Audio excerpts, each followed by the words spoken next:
A saga de Resident Evil representa uma série marcante e influente de jogos que revolucionou o gênero de horror de sobrevivência, expandindo-se para várias outras formas de mídia, como filmes, livros e histórias em quadrinhos. Desenvolvida pela Capcom, a série teve seu início no ano de 1996, com o lançamento do jogo inaugural de mesmo nome da franquia. Desde então, essa franquia se estabeleceu como uma das mais notáveis e duradouras no âmbito dos consoles, conquistando uma ampla base de fãs ao redor do mundo. Eu sou o Wagner, do canal Valora Game, e aqui eu vou apresentar alguns dos momentos mais assustadores de todas as tretas de Leon Kennedy, Jill Valentine e companhia. O primeiro zumbi. Por mais maçante que seja matar zumbis em Resident Evil, a primeira aparição de um deles com certeza é profundamente perturbadora e, claro, desesperadora. O primeiro encontro com um zumbi é sempre marcante, não importa o quão acostumados estejamos com a ideia. Portanto, o primeiro zumbi do primeiro Resident Evil é um exemplo disso. O Diário do Guarda.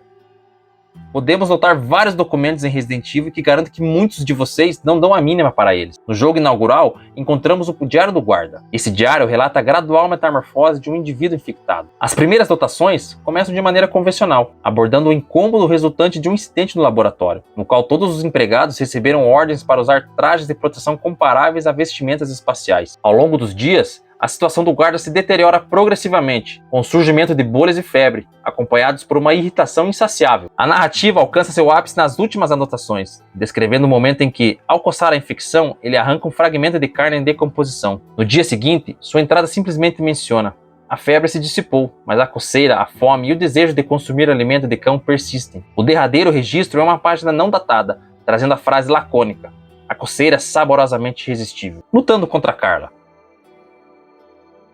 Em Resident Evil 6, embora não se destaque como o ápice da série, apresenta um dos meus projetos favoritos quando se trata das características distintas da saga. Os esporos criados por Carla, sem sombra de dúvidas, ocupam um lugar especial em minha apreciação. Embora possam provocar temor se fossem encontrados na realidade, as aberrações diversas que a franquia nos brindou ao longo dos anos perderam gradualmente sua capacidade impactante. Contudo, os esporos gerados por Carla conseguiram alcançar um êxito notável. Quando Ada chega ao convés do porta-aviões em Resident Evil 6, depara-se com a metamorfose horrenda de Carla, que engole o navio em sua mutação desordenada. Carla se transforma em um colosso escorregadio de feições grotescas, coberta por dentes amarelados. Isso desencadeia uma cena de horror genuíno, à medida que ela passa a perseguir Ada por um corredor repleto de mãos escorregadias. O massacre da Serra Elétrica.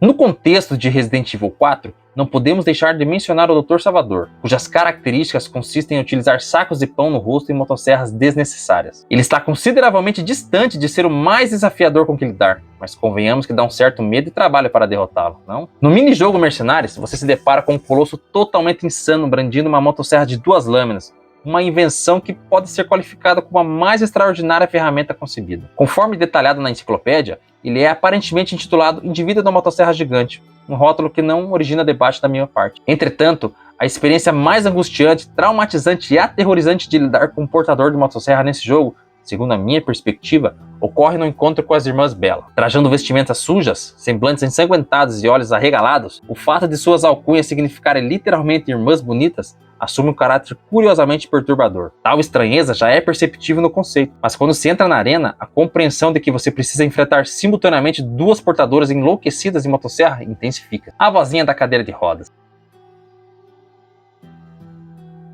Apesar de manter um profundo respeito pelos idosos, podemos notar quão sutil é a linha que separa uma avó amável e sábia de uma bruxa aterrorizante. Garanto que se você jogou Resident Evil 7, é muito provável que ficou perturbado com a presença dessa doce senhora. Desde o início do jogo, eu estava convicto de que, cedo ou tarde, a senhora Baker se ergueria de sua cadeira para me presentear com um bom susto e alguma trocação de carícia. Cada vez que ela habitava o cômodo, minha vigilância atingiu o ápice. Ao sair do porão e captar aquele som característico, minha apreensão se aguçava. Ao contornar o corredor, sua canção cessava, e o que parecia sua total desatenção aos arredores era desmentido quando ela parava de cantar ao me avistar. Confirmava-se assim sua plena consciência de que ela sabia que eu estava lá, restando apenas uma rota de fuga estreita e a torcida para que ela ficasse quieta em sua cadeira de rodas. Dama de Ferro.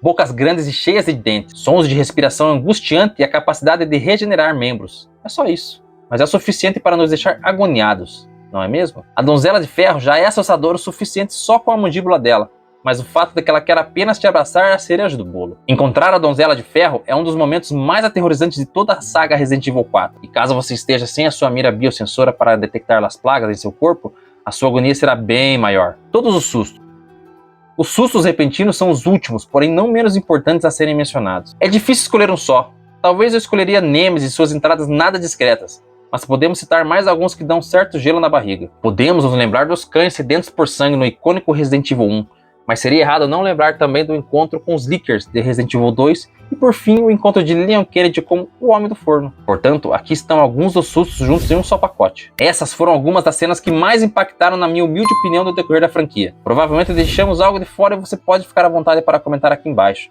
Não se esqueça de curtir, compartilhar e se inscrever no canal.